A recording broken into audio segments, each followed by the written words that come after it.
মাধবী, কবি রবীন্দ্রনাথ ঠাকুর।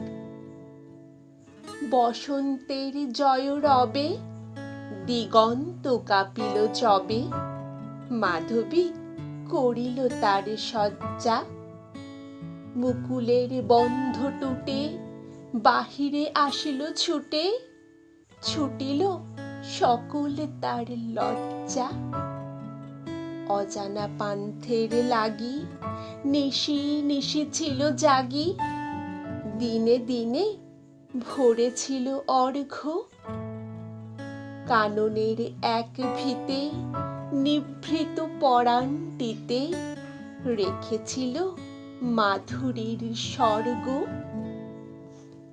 ফাল্গুন পবন রথে যখন বনের পথে জাগালো মর্মর কলছন্দ, মাধবী সহসা তার সঁপি দিল উপহার। রূপ তার মধু তার গন্ধ, রূপ তার মধু তার গন্ধ।